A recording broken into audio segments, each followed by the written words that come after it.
No, going to be taking a look at Wolfenstein 2, which just came up today. So to start off with, once again we're going to be at 3440 by 1440, and you do have a aspect ratio option here, so you can choose whatever you want. And the aliasing comes in many different forms here. Choose whichever one you prefer, or just you probably want to avoid FXAA unless you're really hurting for performance. And then in the advanced settings, motion blur's off by the way, this is going to be important. In the advanced settings we are using a mixture of ultra settings and, well, it's actually just ultra, but for some reason on ultra some things are defaulted to high. There's a setting above ultra called like Mein Leben. There's like Uber, which is ultra, then Mein Leben, which is the max. And basically in Mein Leben it turns Uber settings on, and in Uber it doesn't, which, don't ask me.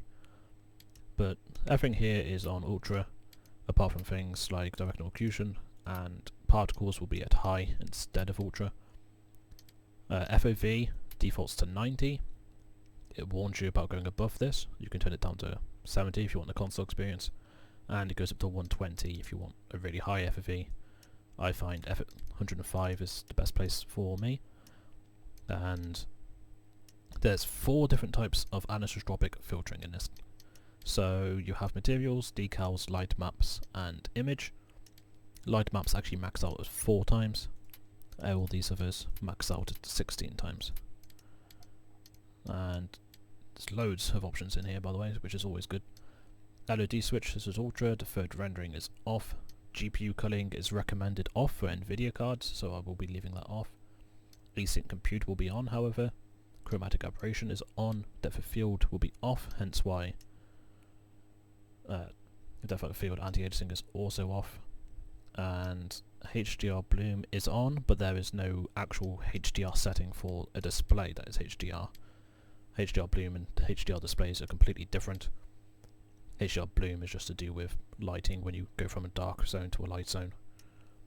Sharpening was at 2, this defaults to 2. Film grain defaults to 1, which is about here. Goes all the way up to 4. I'm having that off. I don't like film grain, makes the game look worse. Resolution scale is only for subsampling, you cannot super sample, sadly. And full performance metrics is all this in the top right, which is similar to what you have on Doom. Well, actually identical. And brightness is at 58. I found this a bit awkward to actually get right, but that's what we're going for. If I resume the game here, you could see lighting is really good, like impressive. Let's grab all this. Texture quality is generally really good as well. This is a kind of a grey, bland looking area, sadly, at the moment, whereas the first couple of levels are more impressive looking. Like this is nicer, it's a bit more lighting. But you can see the general texture quality over there on the textures. Environments look really good. But I think the start of the show is definitely the lighting. It was in Doom as well, which runs on the same engine. And on this, again, lighting is just mind-bogglingly good. I'm not much a fan of that head bob. Kind of makes me feel a bit weird at points. But it could be worse. Just trying to remember which bloody way it is to go. I've cleared out this area just so I can show off the environment. Also trying to avoid spoilers, so this is a little bit into the game and there's no narrative right now. See, general environment levels are good. The kind of my hands with the power armor is pretty damn awesome looking too. And most things about this game just look really good.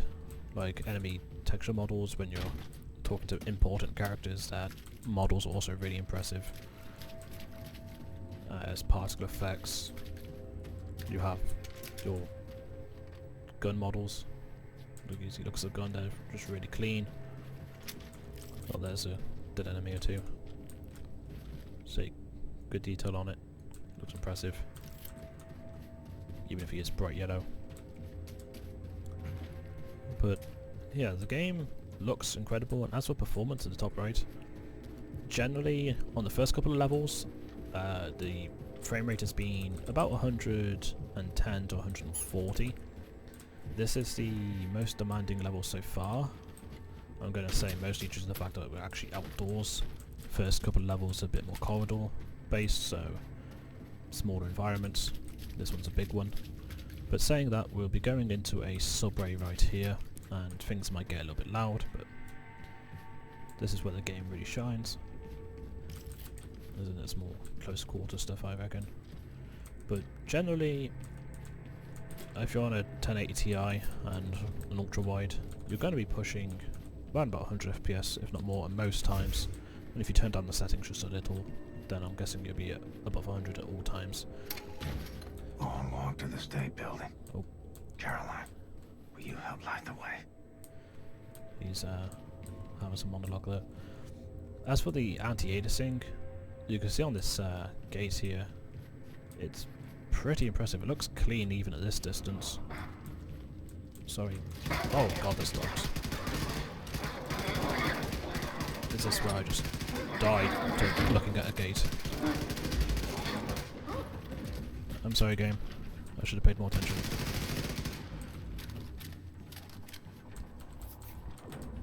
So yeah, always make sure the area is clear before admiring the anti-aliasing. I think we're good.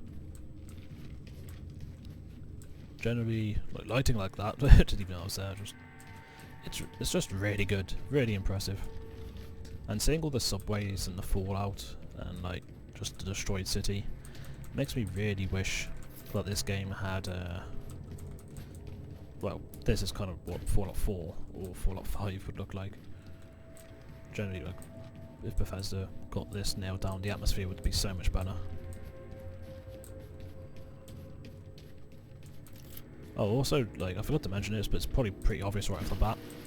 Unlike the older Wolfenstein games, the frame rate's actually uncapped, and as far as I'm aware, it goes above 200, so it's not capped like Doom is, which is another positive.